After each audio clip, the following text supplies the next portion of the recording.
Episode 55, The People of the Promised Land, Part 2. The fear that the Israelites had was real, and it was logical.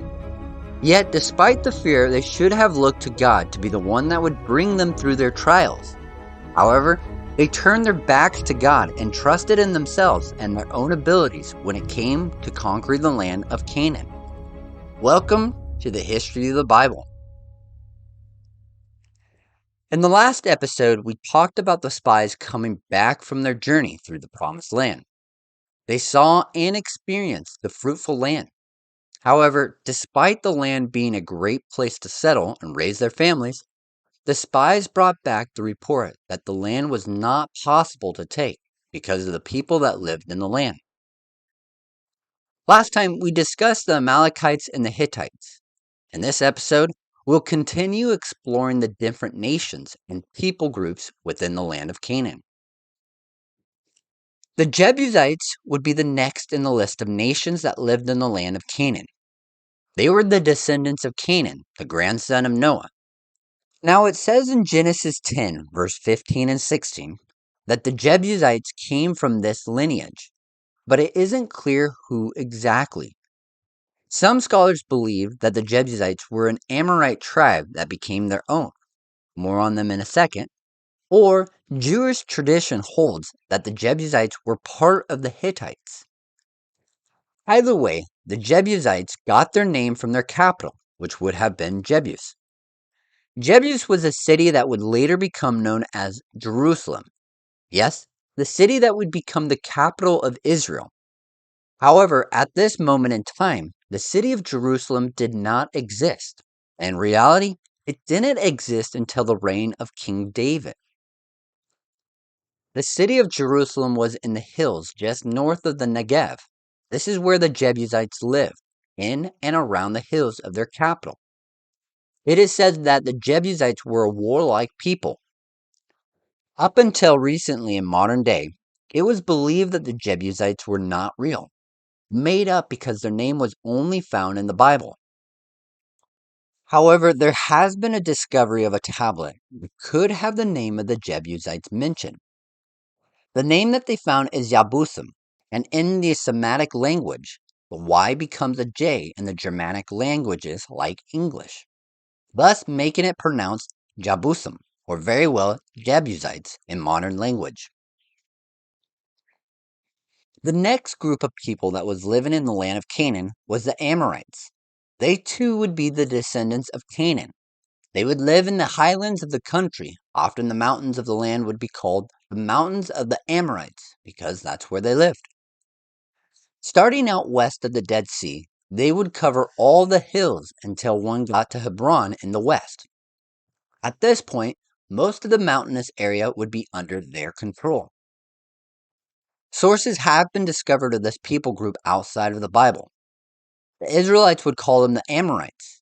The name that they would go by is Amaru. The name Amaru simply means the West. The reason that their name refers to the West is because they would at one point extend from the Euphrates rivers in the east all the way to the Mediterranean Sea in the west. The Amorites were believed to be a semi-nomadic tribe. More specifically, they herded donkeys, which would have been a better herd to raise on the mountainous terrain. Moving away from being a nomadic tribe, they would eventually set themselves up as city-states. But these city-states would continually be at war with one another. In Jewish tradition, it is thought that the Amorites were symbolized by black water because of their close connection with black art, or, in other words, witchcraft. They were known to be a ruthless tribe. Later, when the Israelites came around, the city-states and its people were known to have caused fear in other tribes and nations.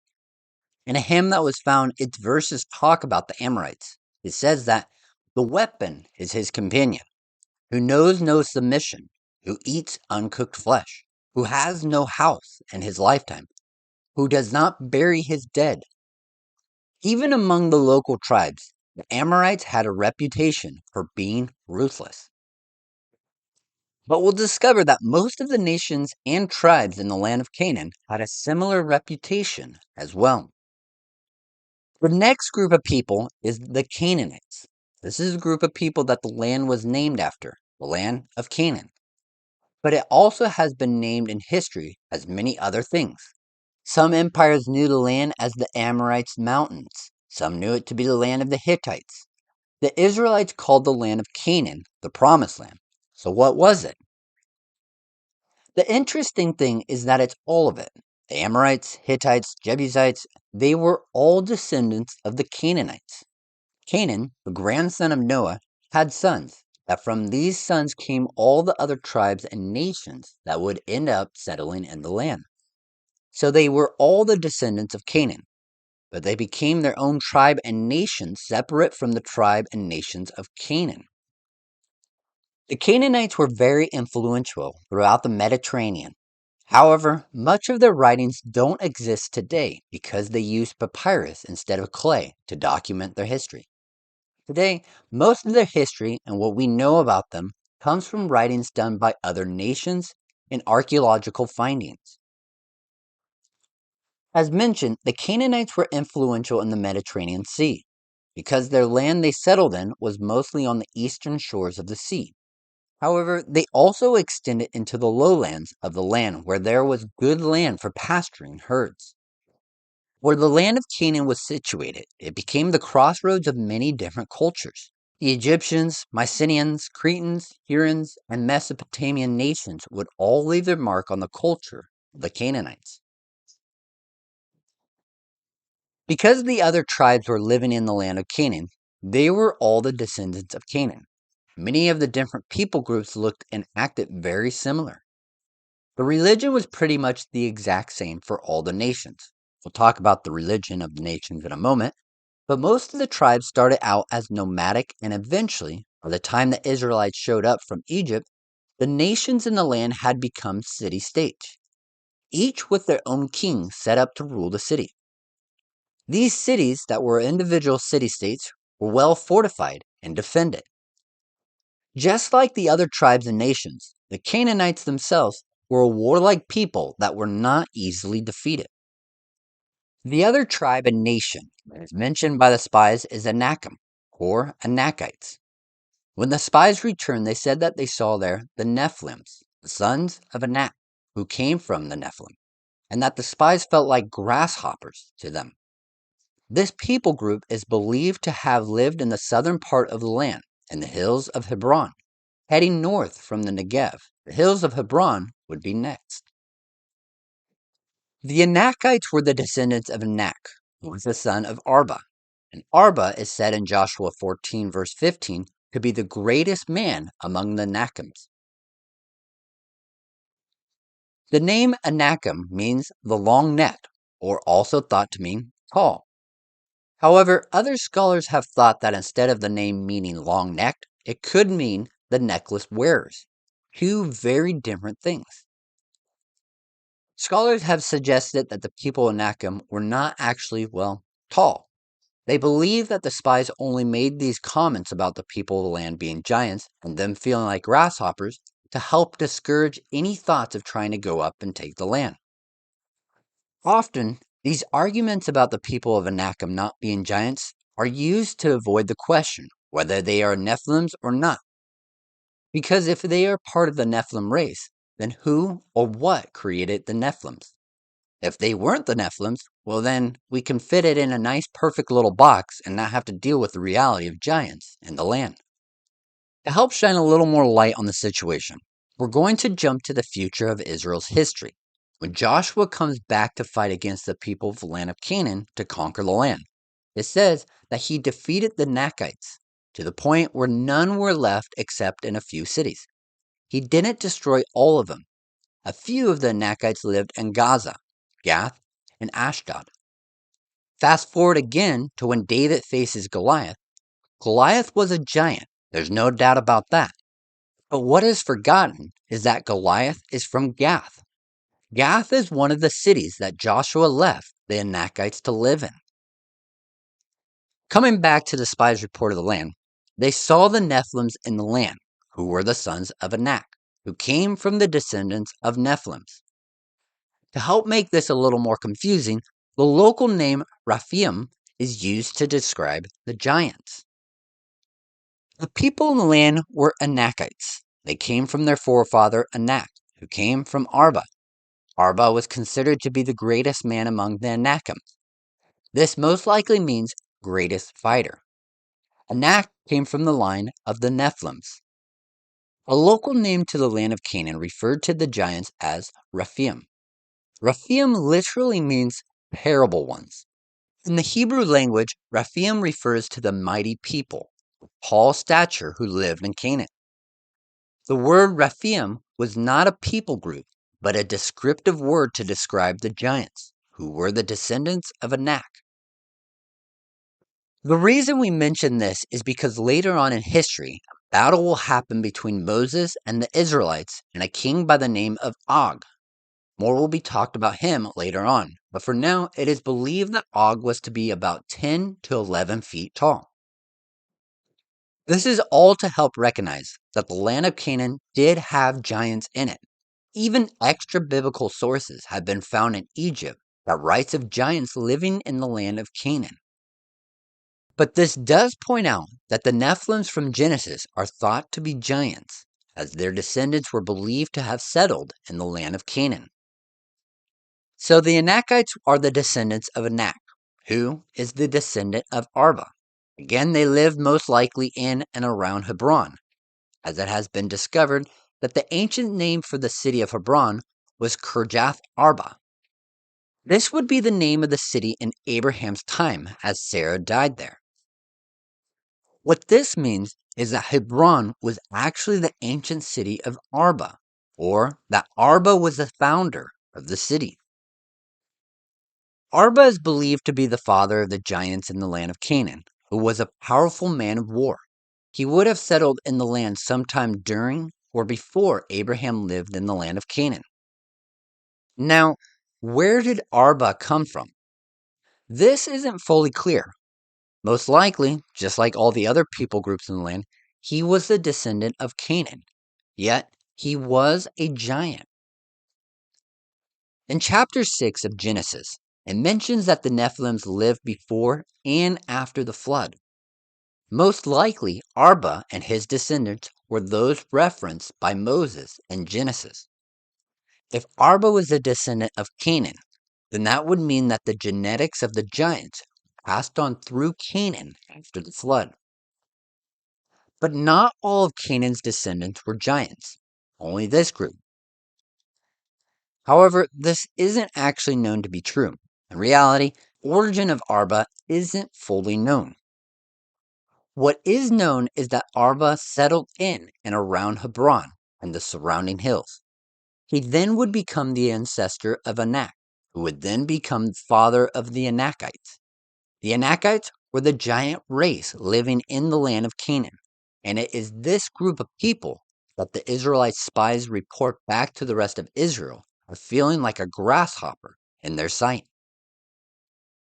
For the most part, that is all the main groups of people in the land of Canaan. There are other smaller tribes, but they too are the descendants of Canaan living in the land. Now, there are other nations that will come across on the journey of the Israelites, but for now, this should give an idea of why the spies sent into the land came back and gave the bad report. We'll talk about the Ammonites, Moabites, Edomites, Midianites, and some other nations later on, as this will be the other nations that the Israelites will encounter. However, these groups don't live in the land of Canaan.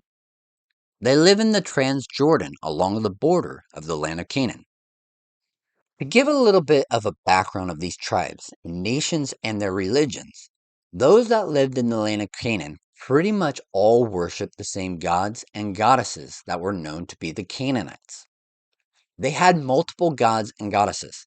The most famous and worshipped god of the people in the land of Canaan was Hadad. However, because of the Israelites' name for the god, Hadad is better known as Baal or Baal, depending on the pronunciation.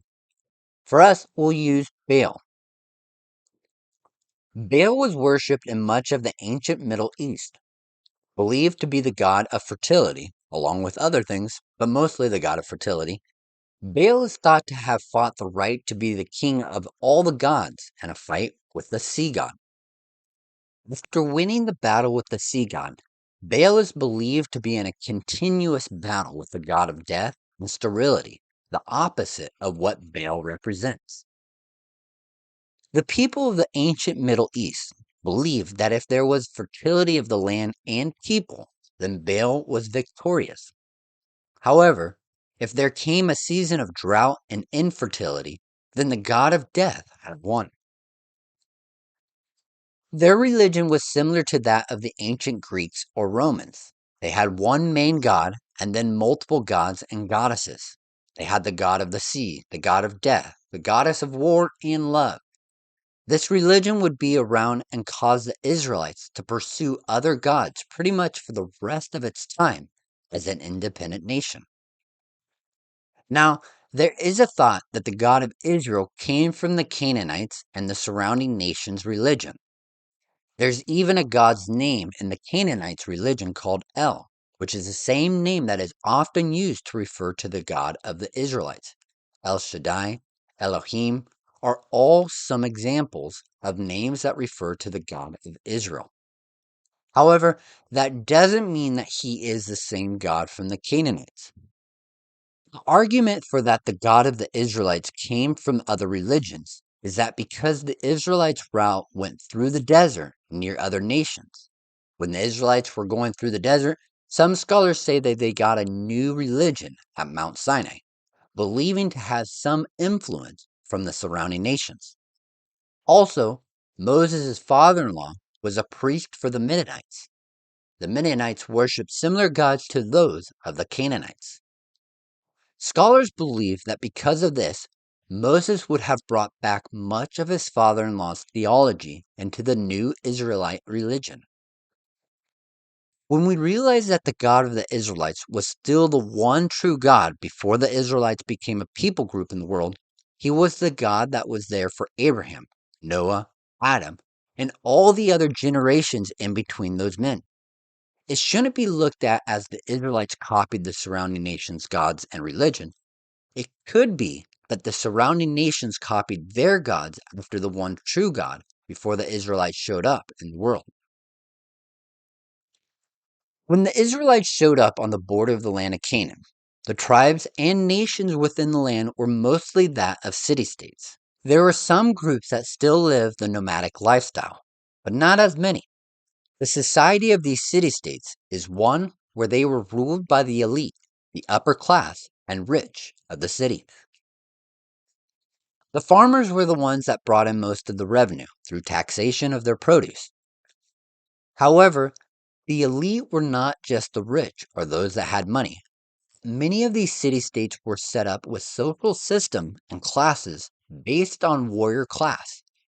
Much like the Spartans of ancient Greece, these city-states of the land of Canaan focused on building and supporting the warrior class. So for a young boy, he would have been prepared to become a warrior when he reached manhood. This is often what it means to be a warlike people, a whole society that was raised and trained for battle. The nations within the land of Canaan were not just some easy tribes and nations to conquer.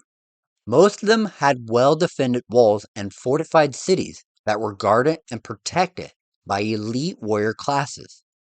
These warrior classes were raised from the young men to be prepared for battle.